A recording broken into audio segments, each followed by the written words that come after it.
Shalom, shalom à tous, bien-aimés frères et sœurs dans le Seigneur Jésus-Christ. Que la paix, la grâce de notre Dieu soit avec vous.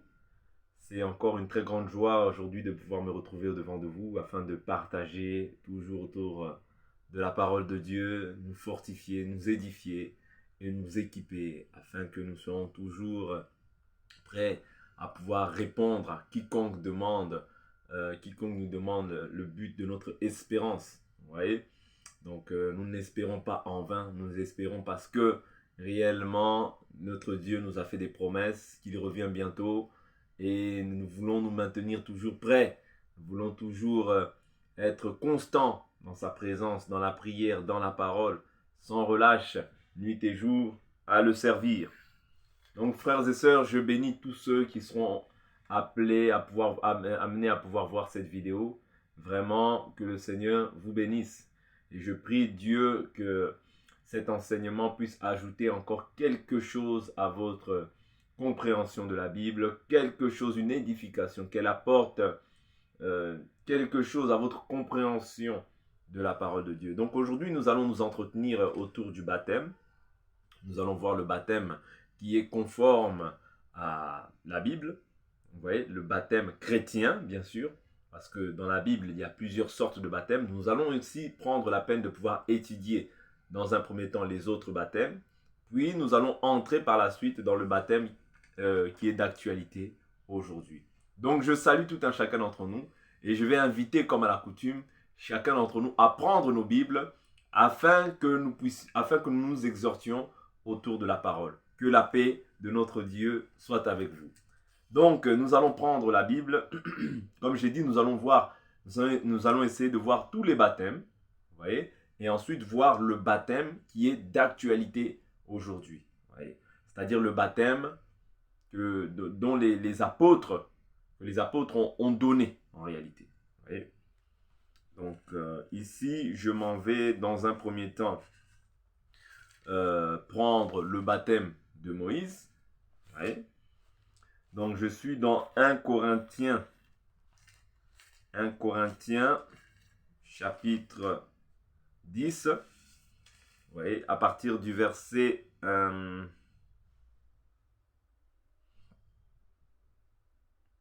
du verset 1. Je vais commencer la lecture. 1 Corinthiens 10, le verset 1. Donc ici, j'essaye de voir le baptême de Moïse. Frères, je ne veux pas que vous l'ignoriez. Nos pères ont tous été sous la nuée. Ils ont tous passé au travers de la mer. Ils ont tous été baptisés en Moïse dans la nuée et dans la mer. Vous voyez? Donc, ils ont tous mangé un même aliment spirituel. Ils ont tous bu le même breuvage spirituel car ils buvaient un rocher spirituel qui les suivait. Et ce rocher était le Christ. Donc ici, la Bible nous confirme que Israël ont été baptisés en Moïse, dans la mer. C'est-à-dire que lorsqu'ils ont traversé les eaux, en réalité, ils s'étaient baptisés en Moïse. Donc ici, nous comprenons que le premier baptême, le baptême ne date pas d'aujourd'hui, en réalité. Le baptême date depuis le temps de Moïse. Donc ici, nous voyons un premier baptême, le baptême de Moïse, mais ce n'est pas le baptême qui nous sauve, nous, aujourd'hui. Ici, je viens poser en fait les jalons, les fondements, afin que nous puissions évoluer petit à petit. Donc ensuite, à la suite du baptême de Moïse, nous voyons le baptême de Jean. Le baptême de Jean. Le baptême de Jean. Je suis dans le livre de Matthieu, chapitre 3, à partir du verset 7. Comme il voyait venir au baptême beaucoup de pharisiens et de sadducéens, il leur dit: race de vipères, qui vous a appris à fuir la colère à venir? Produisez donc du fruit digne de la repentance, et n'imaginez pas pouvoir dire: nous avons Abraham pour père, car je vous déclare que de ces pierres-ci, Dieu peut susciter des enfants à Abraham. Déjà la cognée est mise, à la racine des arbres. Tout arbre qui ne produit pas de bons fruits est coupé et jeté au feu. Moi, je vous baptise dans l'eau en vue de la repentance. Mais celui qui vient après moi est plus puissant que moi. Et je ne mérite pas de porter ses sandales. Lui vous baptisera d'Esprit Saint et de feu. Vous voyez, là, Jean-Baptiste est en train de confirmer que lui baptise du baptême de repentance. Vous voyez, c'est-à-dire que c'était pour un temps. Donc il baptisait pour un temps en vue de celui qui doit venir pour baptiser d'Esprit Saint et de feu. Ok? Donc, avançons un peu. Allons rapidement voir le témoignage que Jean-Baptiste a rendu de Jésus.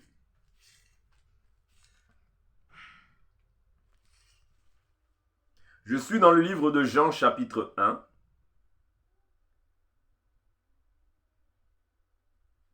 On prend le verset 24. Ceux qui avaient été envoyés étaient des pharisiens. Ils interrogèrent et lui dirent: pourquoi donc baptises-tu si tu n'es pas le Christ, ni Élie, ni le prophète? N'oubliez pas que Israël attendait le Christ. Vous voyez? Attendait la venue d'Élie, selon Malachie. Vous voyez? Ou le prophète. Vous voyez? Jean leur répondit: moi je baptise dans l'eau, au milieu de vous, il en est un que vous ne connaissez pas et qui vient après moi. Vous voyez? Qui vient après moi. Je ne suis pas digne de délier la courroie de sa sandale. Cela se passait à Béthanie, au-delà du Jourdain, où Jean baptisait. Le lendemain, il vit Jésus venir à lui et dit: voici l'agneau de Dieu qui ôte le péché du monde. Ici, on voit que maintenant, Jean, lui, le voit comme un agneau qui ôte le péché du monde. Ouais. Donc, le péché sera ôté au travers de cet homme. Et il dit: c'est celui dont j'ai dit, après moi, vient un homme qui m'a précédé, car il était avant moi. Et moi, je ne le connaissais pas, mais afin qu'il soit manifesté à Israël, je suis venu baptiser d'eau. Jean rendit ce témoignage: j'ai vu l'Esprit descendre du ciel comme une colombe et demeurer sur lui. Et moi, je ne le connaissais pas. Mais celui qui m'a envoyé baptiser d'eau m'a dit: celui sur qui tu verras l'Esprit descendre et demeurer, c'est lui qui baptise d'Esprit Saint. Et moi, j'ai vu et j'ai rendu témoignage que c'est lui le Fils de Dieu. Amen. Donc ici, Jean est en train de rendre témoignage de Jésus. Que Jésus, c'est lui qui viendra, pourquoi? Pour ôter le péché du monde. C'est lui aussi qui viendra baptiser d'Esprit Saint et de feu. Donc par la suite, maintenant nous allons voir le baptême que Jésus a recommandé. Je suis dans Matthieu chapitre 28. Matthieu chapitre 28. Je suis en train d'aller petit à petit pour essayer d'étudier tous les paramètres afin de donner aussi la bonne compréhension à chacun d'entre nous. Que le Seigneur vous bénisse. Matthieu chapitre 28, à partir du verset 16. Les 11 disciples allèrent en Galilée, sur la montagne que Jésus avait désignée. Quand ils le virent, ils l'adorèrent, mais quelques-uns eurent des doutes. Jésus s'approcha et leur parla ainsi: tout pouvoir m'a été donné dans le ciel et sur la terre. Allez, faites de toutes les nations des disciples, baptisez-les au nom du Père, du Fils et du Saint-Esprit, et enseignez-leur à garder tout ce que je vous ai prescrit. Et voici, je suis avec vous tous les jours jusqu'à la fin du monde.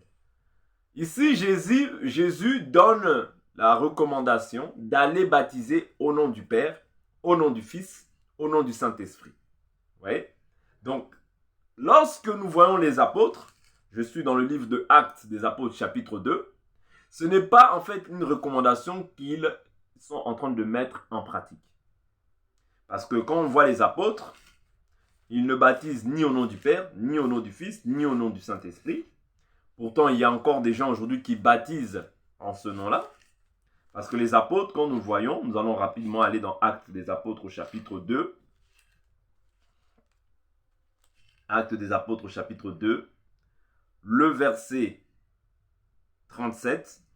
Pierre, je vais vous épargner la lecture, mais si vous voulez comprendre, vous pouvez lire à partir du verset 2, du chapitre 2, pardonnez-moi, tout le chapitre 2. Mais moi, je vais vous prendre simplement la partie qui est, pour moi, qui me semble essentielle. Mais sinon, c'est le discours que Pierre avait fait aux Juifs et à tous les Juifs qui étaient répartis un peu partout sur la terre, vous voyez, qui étaient venus ce jour-là pour adorer à Jérusalem. Et c'est alors que le jour de la Pentecôte, Pierre, du moins, a annoncé le discours de repentance, en quelque sorte. Il a annoncé le discours comme quoi, en disant que Jésus, voilà, celui que vous avez crucifié, c'est lui le Christ. Et puis par la suite, moi je vais directement au verset 36, parce que c'est ce qui me paraît être bon pour l'édification de chacun. Que toute la maison d'Israël sache donc avec certitude que Dieu a fait Seigneur et Christ, ce Jésus que vous avez crucifié. Donc Dieu l'a fait Seigneur et Christ, ce Jésus que vous avez crucifié. Après avoir entendu cela, ils eurent le cœur vivement touché. Et ils dirent à Pierre et aux autres apôtres, « Frères, que ferons-nous » Pierre leur dit, « Repentez-vous et que chacun de vous soit baptisé au nom de Jésus-Christ pour le pardon de vos péchés et vous recevrez le don du Saint-Esprit.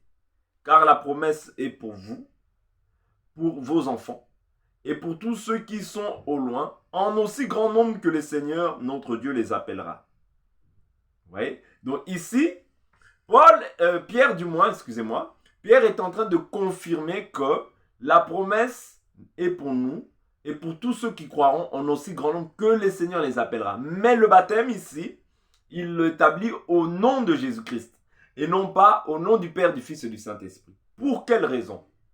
Quand on va vérifier aussi les autres baptêmes de Paul, lorsqu'on va vérifier aussi, lorsque Jean et Pierre sont descendus pour pouvoir aller baptiser, vous voyez, on peut prendre tous les baptêmes, on va étudier ça aujourd'hui. Et on va essayer de comprendre pour quelles raisons les apôtres ont baptisé au nom de Jésus-Christ et non pas au nom du Père, du Fils et du Saint-Esprit. Est-ce que cela était une rébellion vis-à-vis de Jésus? Pas du tout. Mais nous allons voir d'abord le baptême que les apôtres ont enseigné. Et nous allons voir par la suite le pourquoi les apôtres ont baptisé au nom de Jésus-Christ et non pas au nom du Père, du Fils et du Saint-Esprit. Très important. Donc ici, je viens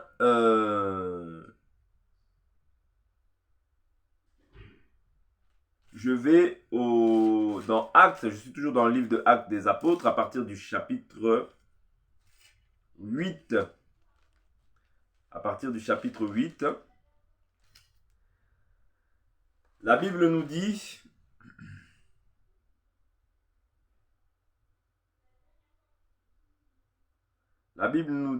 au verset 14, Acte 8, 14, quand les apôtres qui étaient à Jérusalem apprirent que les habitants de la Samarie avaient reçu la parole de Dieu, ils leur envoyèrent Pierre et Jean, ceux-ci descendus chez eux, prièrent pour eux afin qu'ils reçoivent l'Esprit Saint.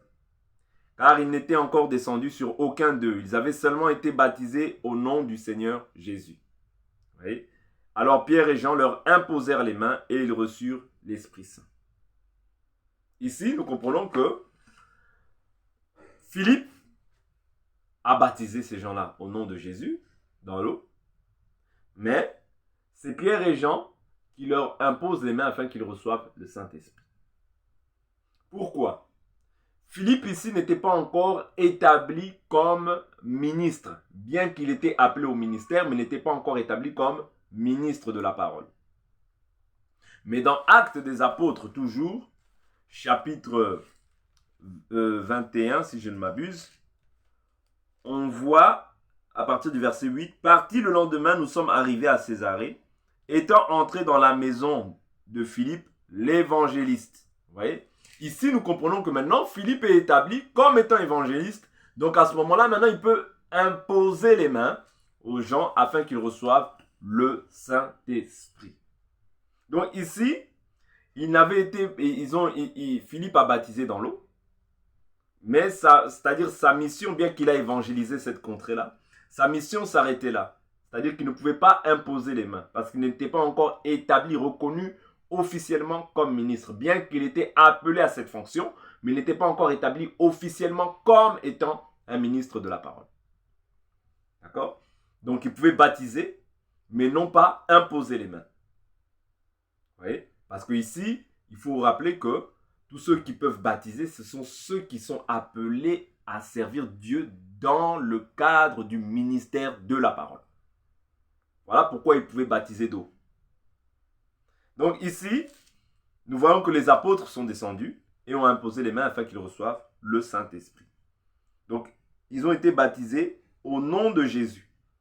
Très important. Parce qu'il dit quoi? Car ils n'étaient pas encore descendus sur aucun d'eux. Ils avaient seulement été baptisés au nom du Seigneur Jésus. Donc, je prends encore une autre écriture. Actes des Apôtres, chapitre 9. Actes des Apôtres, chapitre 9. Actes des Apôtres.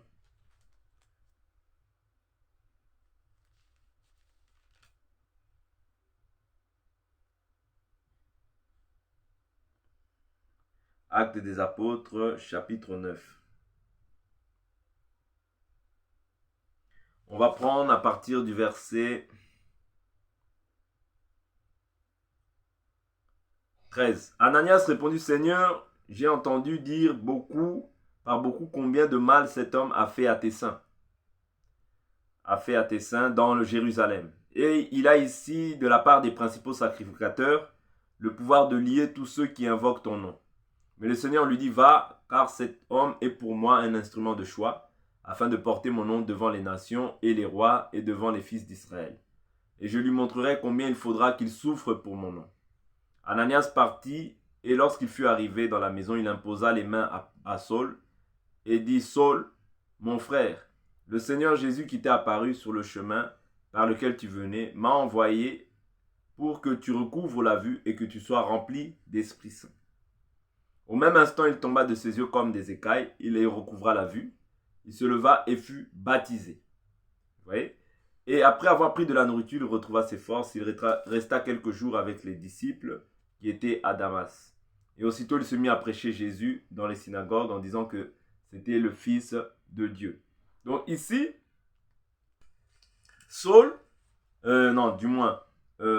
Anania était un ministre de la parole. Bien qu'on ne l'ait pas beaucoup cité, mais il était un ministre de la parole parce qu'il a imposé les mains à Paul afin qu'il soit rempli du Saint-Esprit. Or, le Seigneur, souvenez-vous, il a dit, je remets mon esprit entre tes mains. Vous voyez? Les mains, ici, il est question en fait des ministères.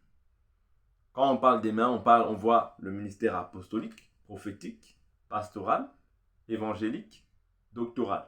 Selon Ésaïe, chapitre 50. Selon Ésaïe,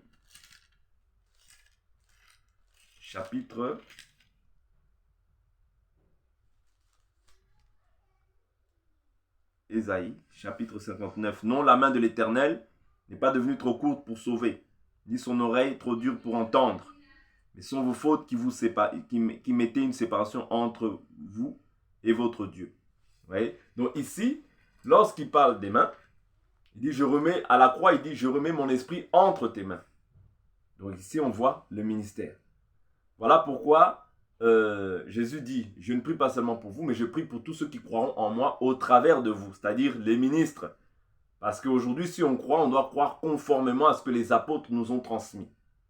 Voilà pourquoi, ici, aucun d'entre eux n'a baptisé au nom du Père, du Fils et du Saint-Esprit, mais tous ont baptisé au nom de Jésus-Christ. Il y a une raison pour cela, mais je vais prendre d'abord tous les passages qui parlent du baptême, et ensuite on verra pour quelle raison ils ont baptisé au nom de Jésus-Christ.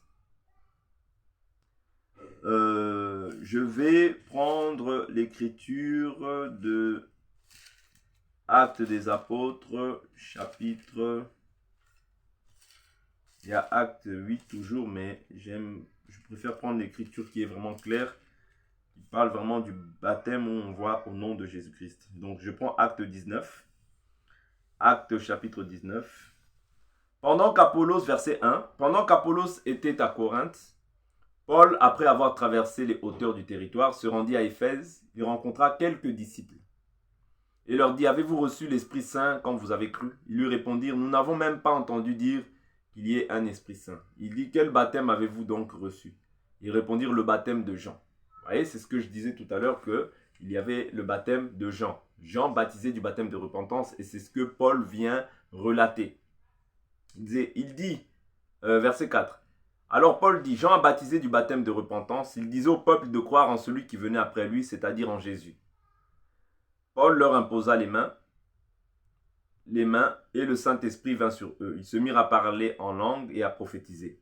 Tous ces hommes étaient au nombre de 12 environ. Vous voyez? Donc ici, il leur impose les mains afin qu'ils reçoivent le Saint-Esprit. Et ils doivent être aussi baptisés. Parce que la Bible nous dit que dans Jean chapitre 3, Jésus dira que celui qui ne naît d'eau et d'esprit ne peut voir même le royaume des cieux. Donc il est important de respecter la doctrine lorsque le fondement est renversé. C'est-à-dire lorsque les gens n'ont pas la bonne compréhension, de leur apporter la bonne compréhension pour leur salut. Donc, ici, on a essayé de voir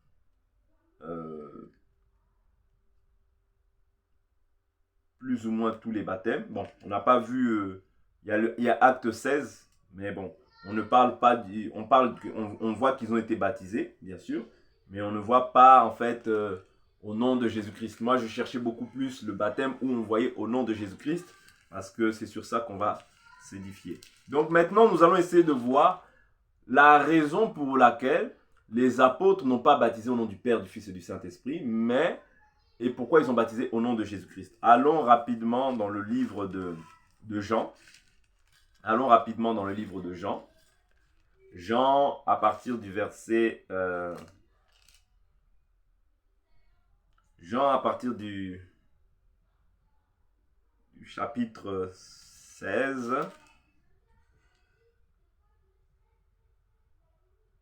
Jean, à partir du verset 16...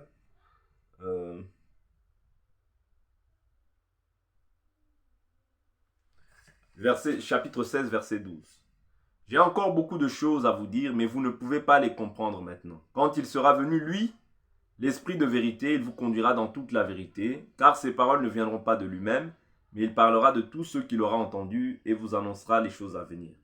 Lui me glorifiera, parce qu'il prendra de ce qui est à moi et vous l'annoncera. Tout ce que le Père a est à moi, c'est pourquoi j'ai dit qu'il prendra de ce qui est à moi et vous l'annoncera. Je vais sauter, je vais aller rapidement au verset 25. Je vous ai parlé ainsi en parabole, l'heure vient où je ne vous parlerai plus en parabole, mais je vous annoncerai ouvertement ce qui concerne le Père. En ce jour-là, vous demanderez en mon nom, je ne vous dis pas que je prierai le Père pour vous, car le Père lui-même vous aime parce que vous m'avez aimé, et que vous avez cru que je suis sorti d'auprès de Dieu. Vous voyez? Donc ici, Jésus est en train de pouvoir faire comprendre aux disciples que il leur a parlé en parabole jusqu'à présent. Vous voyez? Donc c'était un langage parabolique. Un langage parabolique, c'est un langage qui n'est pas très clair. Un langage qui est codé, qui n'est pas très compréhensible, d'accord, dans l'entendement de tout un chacun. Donc c'est un langage qui n'est pas clair. Voilà pourquoi il dit quand le consolateur viendra, il vous conduira dans toute la vérité. Ça veut dire que le consolateur ne cachera rien et tout sera clair. Et ici, le consolateur, c'est le Saint-Esprit. C'est-à-dire Jésus qui vient habiter maintenant dans la vie de tous les croyants sous la forme de l'Esprit afin de les conduire maintenant, afin de les éclairer sur toute la vérité. Maintenant, pourquoi ne pas avoir baptisé au nom du Père, du Fils, du Saint-Esprit? D'entrée de jeu, j'aimerais vous dire que le Père n'est pas un nom, c'est une fonction, c'est un rôle. Vous voyez? Le Fils non plus n'est pas un nom, c'est un rôle, c'est une fonction. Le Saint-Esprit non plus n'est pas un nom, mais il va venir jouer un rôle dans la vie de tous les croyants, consoler, vous voyez. Mais ce n'est pas un nom. Mais le nom ici, c'est le nom de Jésus-Christ. Jean, Actes des Apôtres, chapitre 4, verset 12. Actes des Apôtres, chapitre 4, le verset 12. La Bible nous dit, « Le salut ne se trouve en aucun autre, car il n'y a sous le ciel aucun autre nom donné parmi les hommes par lequel nous devions être sauvés. » Vous voyez, aucun autre nom. Le Père n'est pas un nom, le Fils n'est pas un nom, le Saint-Esprit n'est pas un nom. Le nom, c'est le nom de Jésus-Christ. Je prends encore une autre écriture pour confirmer cela. Jean chapitre 17, le verset... je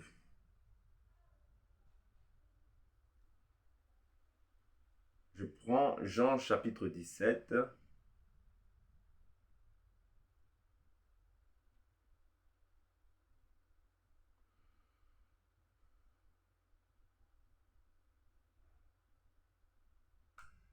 Verset 6. La Bible nous dit, « J'ai manifesté ton nom aux hommes. » Là, c'est Jésus qui parle. Jésus dit, « J'ai manifesté ton nom aux hommes que tu m'as donné du milieu du monde.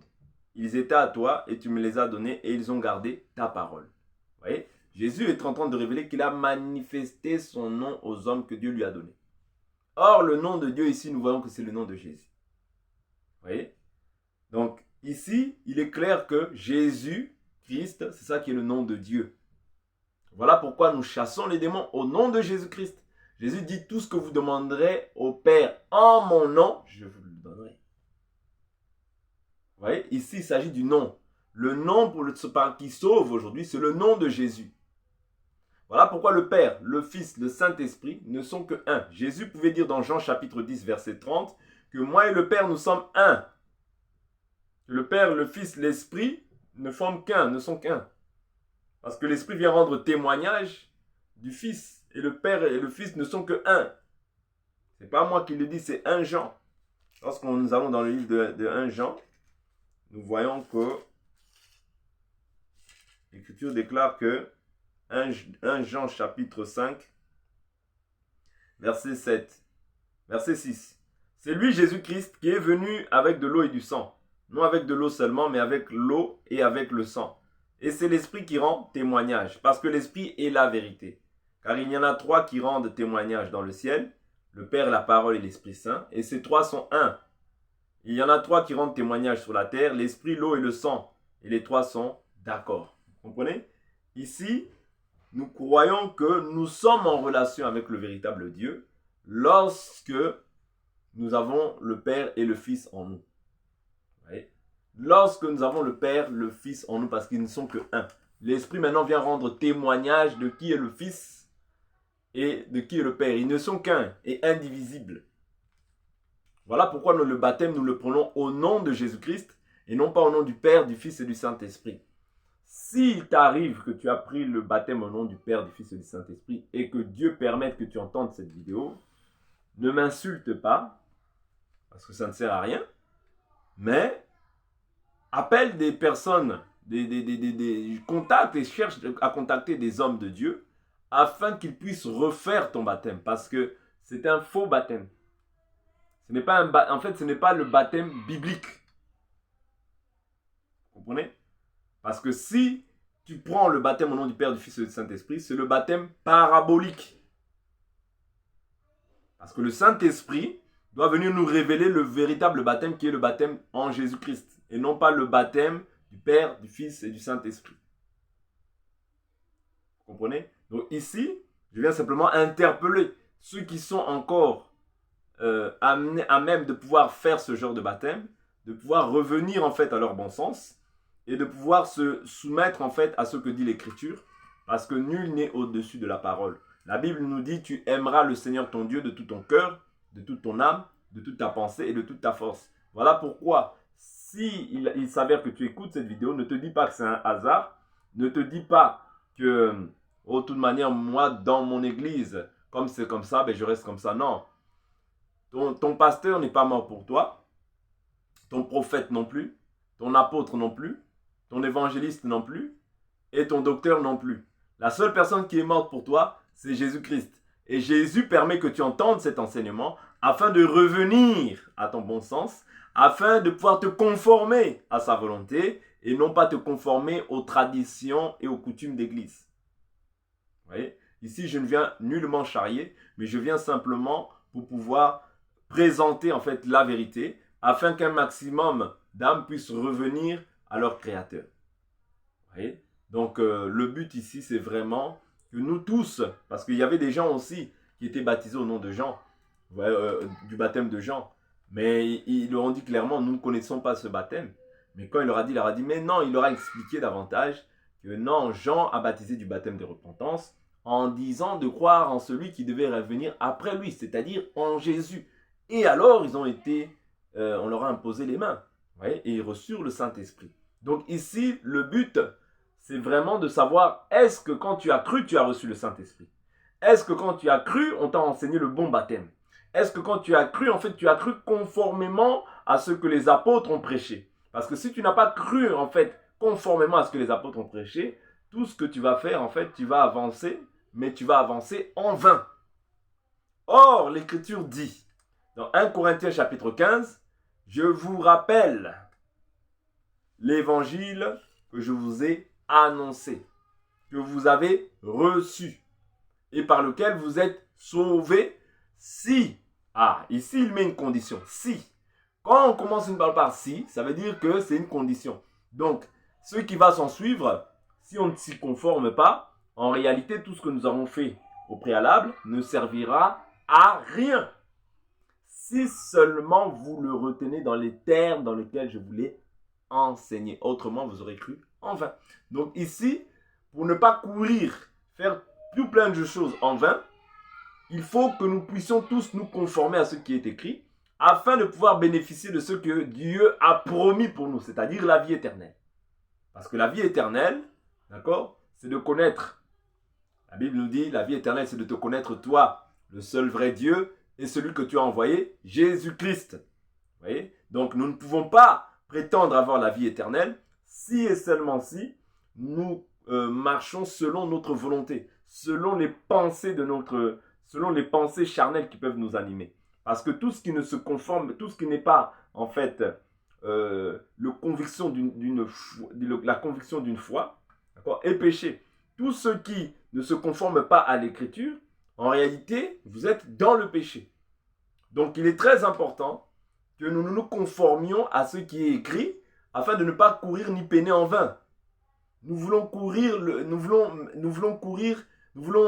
comment dire, que la conformité de l'écriture soit respectée. Nous voulons que la conformité de l'écriture soit respectée. Donc nous voudrons le sentiment de mon cœur. La pensée qui m'anime, c'est que réellement, chacun d'entre nous puisse se conformer à ce qui est écrit et non pas aux dénominations, aux traditions d'église. C'est très important, chers frères et sœurs. En tout cas, si tu as l'occasion de visionner cette vidéo, ne te borne pas dans des raisonnements. Si éventuellement, tu es dans ce cas-là, où tu as été baptisé, mais le baptême n'est pas conforme réellement à ce que l'Écriture dit, ne t'entête pas davantage. Viens, appelle-nous, cherche à nous contacter. On sera disponible pour pouvoir faire ça correctement. Donc ici, je vais prendre encore un autre baptême. Vous allez me dire un autre baptême. Oui, il y a un autre baptême. C'est-à-dire, Jésus dit, Jean a dit qu'il vous baptisera d'Esprit Saint et de feu. Donc le baptême ici, c'est un seul et même baptême, mais dans lequel il y a ça se passe en 3 temps, si on peut dire ça ainsi. D'accord? Ce n'est pas un terme biblique, mais ça se passe en 3 temps. C'est-à-dire baptême d'eau, baptême de l'esprit, baptême de feu. Dans le baptême d'eau, qu'est-ce que nous entendons? Le baptême d'eau, dans un premier temps, nous voyons que, selon 1 Pierre, nous voyons ici que c'est un engagement de bonne conscience. Ça veut dire que quelqu'un qui entend cette parole, touché dans son cœur, la tristesse selon Dieu produit la repentance. À salut, bien sûr. La repentance, c'est un profond regret. D'accord? Nous n'allons pas revenir sur ces choses-là, mais c'est un profond regret. Et ce profond regret qui nous pousse en fait à regretter la manière dont nous avons vu. Et la repentance va produire une tristesse, une profonde tristesse, et ça va produire la conversion. Donc, le changement d'attitude. Donc ici, je suis dans 1 Pierre chapitre 3 à partir du verset... à partir du verset...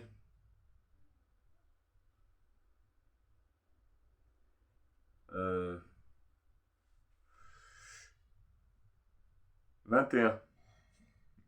M'excusez, 21. 1 Pierre 3, verset 21. C'était une figure du baptême qui vous sauve. À présent, et par lequel on ne se débarrasse pas de la souillure de la chair, mais qui est la demande adressée à Dieu d'une bonne conscience, par la résurrection de Jésus-Christ. Vous voyez?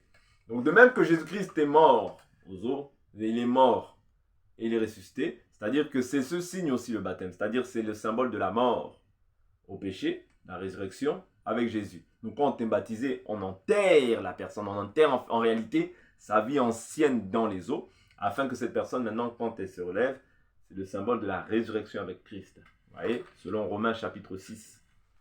Selon Romains chapitre 6, on peut toujours le lire, ça peut toujours nous aider. Donc ici, on voit que le baptême d'eau, c'est un engagement de bonne conscience. C'est-à-dire que la personne qui prend ça, elle doit être consciente de l'acte qu'elle est en train de poser. Voilà pourquoi on ne peut pas baptiser un enfant. On ne peut pas baptiser une personne qui n'est pas totalement consciente de l'acte qu'elle est en train de poser. Non, la personne doit être consciente en fait que là, l'acte que je suis en train de poser, c'est un engagement total avec Dieu et non pas un engagement avec un homme. Voilà pourquoi aujourd'hui beaucoup en fait craignent les hommes, c'est-à-dire devant l'homme, il ne pêche pas, mais devant Dieu, il se permet de pécher.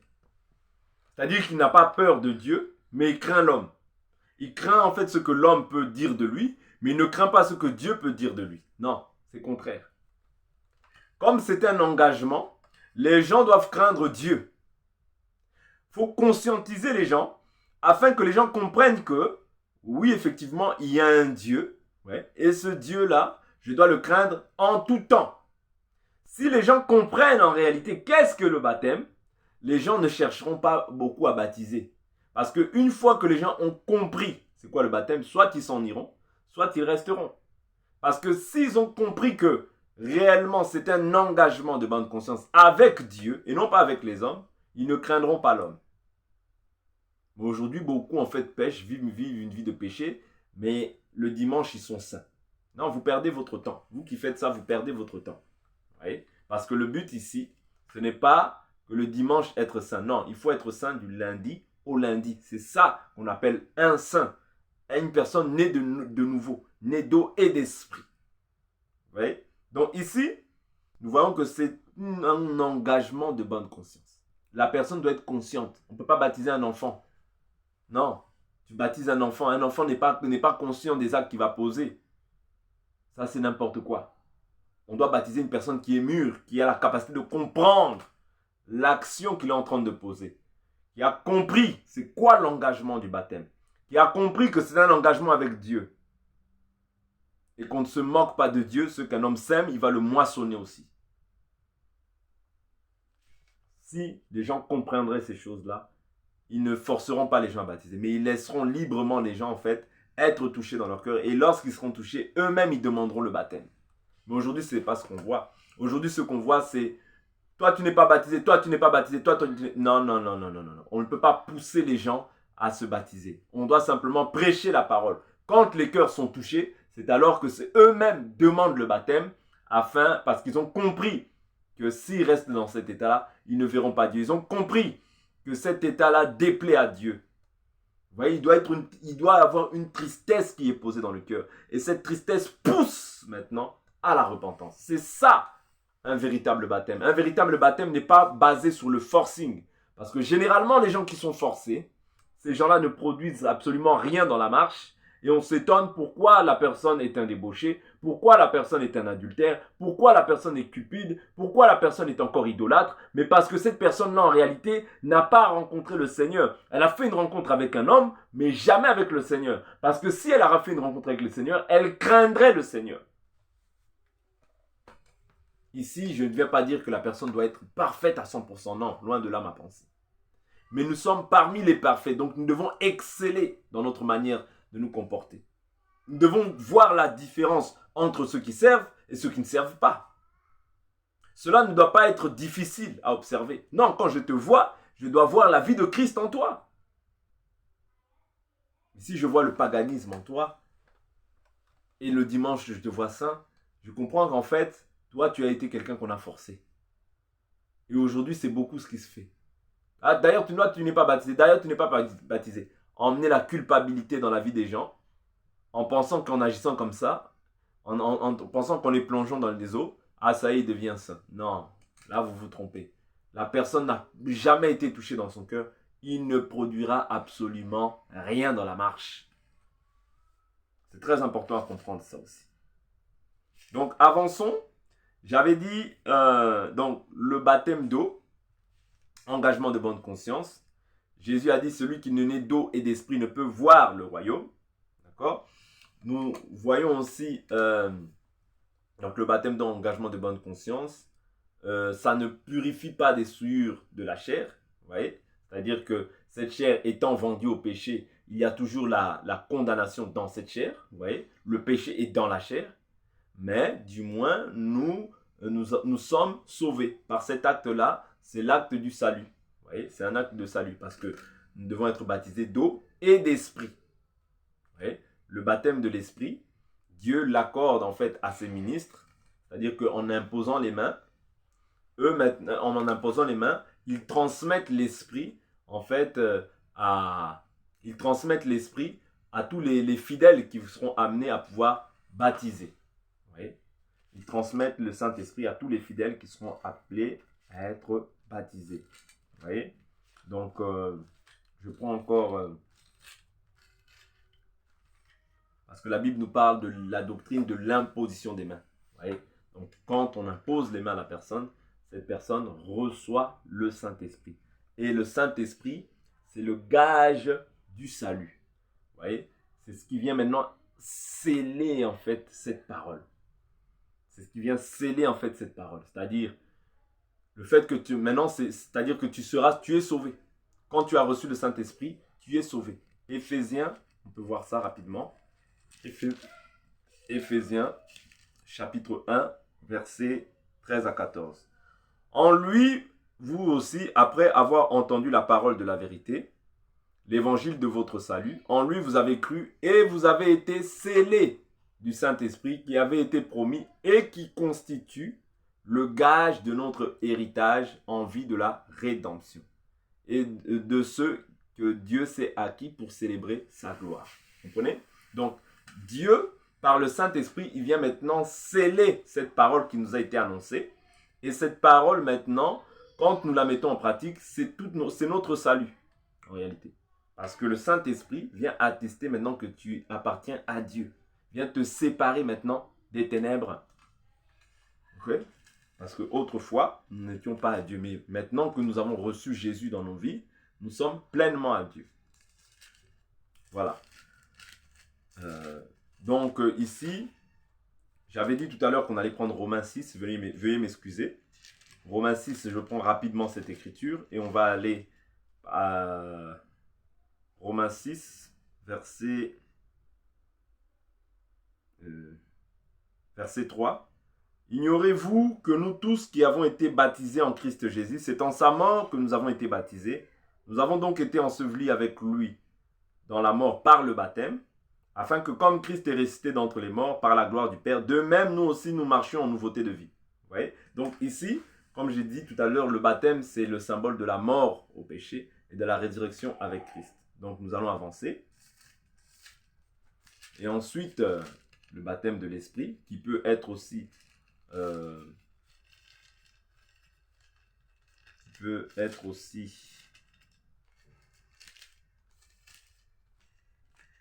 accordé lors de la prédication, hein, parce que ce n'est pas un ordre établi.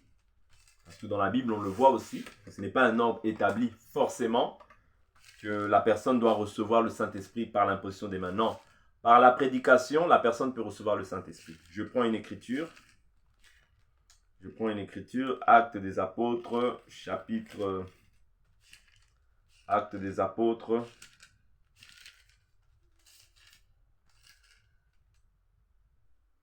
Étant donné que la Bible nous dit que la foi vient de ce qu'on entend, et ce qu'on entend vient de la parole du Christ, je vais rapidement dans le livre de Actes chapitre 10, à partir du verset. Ici, on voit en fait les disciples recevoir le Saint-Esprit avant le baptême d'eau.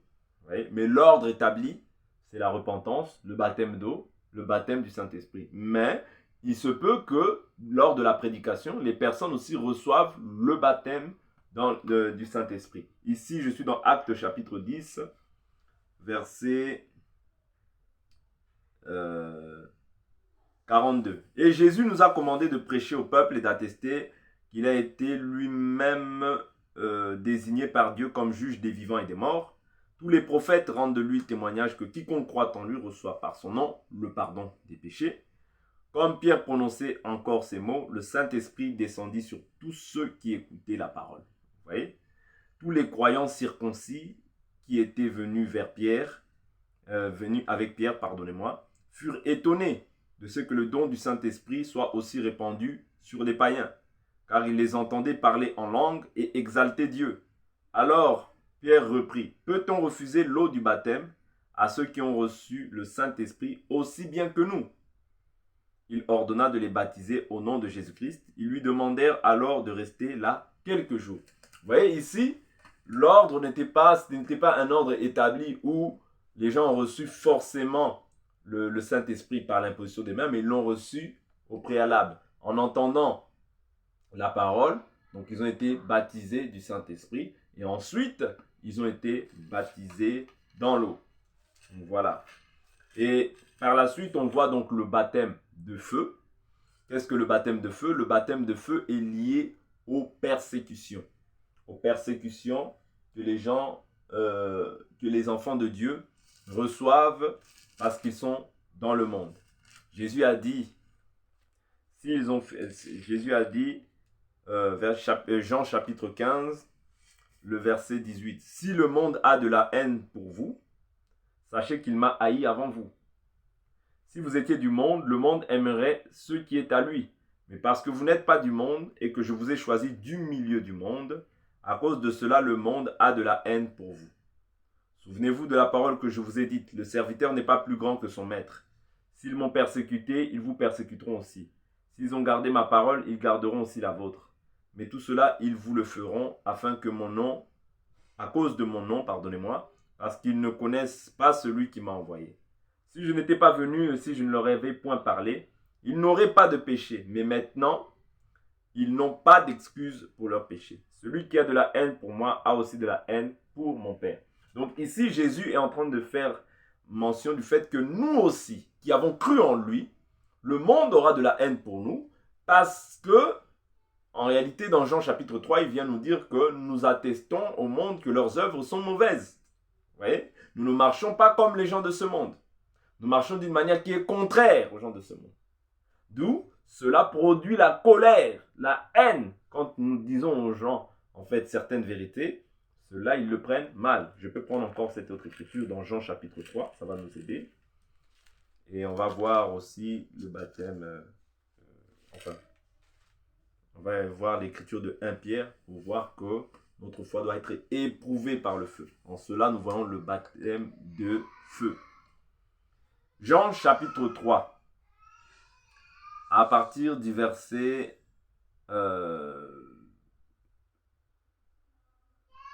19. Et voici le jugement. La lumière est venue dans le monde, et les hommes ont aimé les ténèbres plus que la lumière, parce que leurs œuvres étaient mauvaises. Car quiconque fait le mal a de la haine pour la lumière, et ne vient pas à la lumière pour que ses œuvres soient réprouvées. Mais celui qui pratique la vérité vient à la lumière, afin qu'il soit manifeste que ses œuvres sont faites en Dieu. Donc ici, on comprend que ceux qui sont des ténèbres ont de la haine pour ceux qui sont de la lumière. La haine. Vous voyez? La haine, ça ne se mesure pas. Vous voyez? La haine, c'est le fait de haïr quelqu'un sans cause. Parce que Jésus a été haï sans cause. Toi aussi, ne t'étonne pas si tu es haï sans cause. Vous voyez? 1 Pierre. Allons dans le livre d'1 Pierre. Allons dans le livre d'1 Pierre. 1 Pierre, chapitre 1.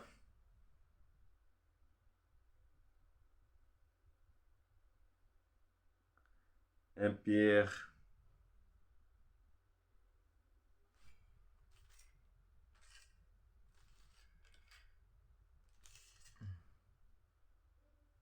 je cherche l'écriture. Je crois que c'est 1 Pierre chapitre 1. Voilà. 1 Pierre chapitre 1, à partir du verset 5. À vous qui êtes gardés en la puissance de Dieu, par la foi pour le salut prêt à être révélé dans les derniers temps. Vous en tressaillez d'allégresse, quoi que vous soyez maintenant pour un peu de temps, puisqu'il le faut affliger par diverses épreuves. Afin que votre foi éprouvée, bien plus précieuse que l'or périssable, cependant éprouvée par le feu, se trouve être un sujet de louange, de gloire et d'honneur lors de la révélation de Jésus-Christ. Vous voyez? Donc ici, il démontre que notre foi doit être éprouvée par le feu. Or, qu'est-ce que le feu? Parce qu'il a dit qu'il vous baptisera d'Esprit Saint et de feu. Or, le feu est lié aux persécutions. Le feu est lié aux difficultés que nous traversons. L'or, d'accord? La Bible nous dit, afin que votre foi éprouvée bien plus précieuse que l'or périssable. Vous voyez? L'or, pour qu'il ait sa vraie forme, sa vraie valeur, il faut qu'il passe par le feu. De même, nous aussi, d'accord, la foi que nous avons reçue est un trésor en nous, mais cette foi-là doit être éprouvée par le feu, par les épreuves que nous traversons, pour voir de quelle nature est notre foi. Si nous avons une foi qui est ferme même dans les épreuves, ou si nous avons une foi qui est faible dans les épreuves. Parce que les épreuves, c'est ça qui va déterminer en réalité ce que tu crois intérieurement. Mais s'il n'y a pas d'épreuve, tu dois t'examiner, peut-être que tu n'es pas un enfant de Dieu. Et peut-être que si tu t'examines au fond de toi, peut-être que Dieu te reproche pas mal de choses. Mais l'épreuve va déterminer en fait la véracité de ta foi. Voilà pourquoi ne pleurons pas dans les épreuves, mais glorifions toujours Dieu de toutes les épreuves qui nous arrivent. Parce qu'il n'y a aucune tentation qui nous a été donnée par laquelle Dieu ne nous délivrera pas. Non, toutes les tentations, toutes les choses par lesquelles nous passons, Dieu nous donnera toujours la possibilité de pouvoir les supporter. Donc si tu étais fatigué, mon frère, que Dieu ranime ta foi. Si tu étais fatigué à cause des épreuves, les gens t'ont abandonné, les gens t'ont rejeté, que le Seigneur ranime ta foi et qu'il te fortifie encore davantage. Je prends encore une autre écriture, 1 Pierre chapitre 4, verset 12. Bien-aimés, ne soyez pas surpris de la fournaise qui sévit parmi vous, pour vous éprouver. Ah, là on voit encore les épreuves. Comme s'il vous arrivait quelque chose d'étrange. Il dit de la fournaise. La fournaise, c'est le feu. C'est-à-dire que quand la foi est éprouvée par le feu. Donc parmi vous, pour vous éprouver, comme s'il vous arrivait quelque chose d'étrange. Au contraire, réjouissez-vous de participer aux souffrances du Christ, afin de vous réjouir aussi avec allégresse lors de la révélation de sa gloire. Si vous êtes outragés pour le nom de Christ, vous êtes heureux, car l'Esprit de gloire, l'Esprit de Dieu repose sur vous. Vous voyez? Donc, si je suis outragé, en réalité, je suis heureux. L'Esprit de gloire et de vérité repose sur moi. Donc, toi, aujourd'hui, qui passes par des épreuves, qui passes par des difficultés, sache que c'est le baptême de feu par lequel tu passes. Dieu veut t'éprouver pour voir de quelle nature est ta foi.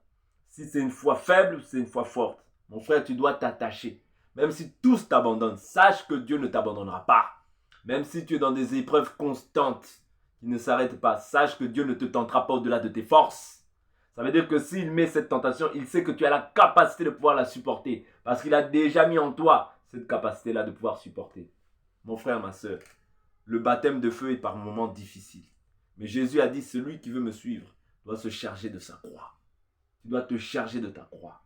Tu dois te charger de ta croix, même quand c'est difficile. Continue à te charger de ta croix. N'abandonne pas. N'abandonne pas. Le chemin est étroit, mais il est réel. Le chemin est étroit. La Bible nous dit large est le chemin qui mène à la perdition. Il y en a beaucoup qui entrent par là. Mais resserré et étroit, le chemin qui mène à la vie. Il y en a peu qui le trouvent. Mon frère, ma soeur, sois encouragé. Que personne ne te déroute du chemin de la vérité. Que personne ne te méprise. Que personne ne puisse se glorifier à tes dépens. Confie-toi en l'Éternel, il t'accordera la victoire. Donc voilà, chers frères et sœurs, pour le baptême. J'en ai fini aujourd'hui. S'il s'avère que tu te trouves dans un de ces baptêmes qui n'est pas conforme à l'Écriture, cherche à te conformer à l'Écriture. Ne résiste pas. Ne résiste pas. Cherche à te conformer aux Écritures. Humilions-nous devant Dieu. Ne cherchons pas à nous élever, nous sommes rien, nous sommes des passagers. Et étant un passager, tu sais que tu ne sais pas à quelle heure tu peux partir. Voilà pourquoi si tu entends cette parole, n'endurcis pas ton cœur, mais repens-toi et viens à Dieu. Dieu fera le reste. Ici, je parle pour des gens qui ont pris peut-être un autre baptême. Au nom du Père, du Fils et du Saint-Esprit. Ce n'est pas un baptême qui est conforme à l'Écriture. Un autre baptême, ce n'est pas un baptême qui est conforme à l'Écriture. Le baptême qui est conforme à l'Écriture, c'est le baptême au nom de Jésus-Christ. Jésus-Christ étant la parole, c'est un enseignement. Parce qu'il ne faut pas se dire Jésus-Christ, Jésus-Christ. Oh, j'ai pris le baptême au nom de Jésus-Christ. Oui, mais quel enseignement tu as eu? Quel enseignement tu as eu? Parce que Jésus, c'est tout un enseignement. Si l'enseignement n'est pas aussi conforme à ce qui est écrit, en réalité, tout ce que tu fais aussi, ce n'est pas un baptême qui est conforme. Parce qu'aujourd'hui, il y en a beaucoup qui baptisent au nom de Jésus-Christ. Ils vont dire, oui, mais j'ai été baptisé au nom de Jésus-Christ. Oui, c'est un fait. Mais quelle parole tu as reçue? D'accord? Parce qu'il y a une parole, Paul a dit, je vous rappelle l'évangile que je vous ai annoncé, que vous avez reçu, et par lequel vous êtes sauvés, si nous le retenons dans les termes. Si on ne retient pas cela dans les termes, cela ne servira aussi à rien. Donc, ne te console pas en te disant, oui, moi j'ai pris le baptême au nom de Jésus-Christ, mais si l'enseignement est mauvais, cela ne sert aussi à rien. Voilà pourquoi revérifie, examine-toi, revérifie les Écritures, vérifie si ta conversion est bonne, vérifie si l'enseignement que tu as reçu est bon, et alors tu auras l'approbation de Dieu. Donc, mon frère et ma sœur, en tout cas, c'était encore une grande joie pour moi de pouvoir passer au-devant de cet écran afin de pouvoir partager autour du baptême. Que la paix, la grâce de notre Dieu et Seigneur Jésus-Christ soit avec vous et que le Seigneur vous garde. Donc à la prochaine vidéo. Bye bye.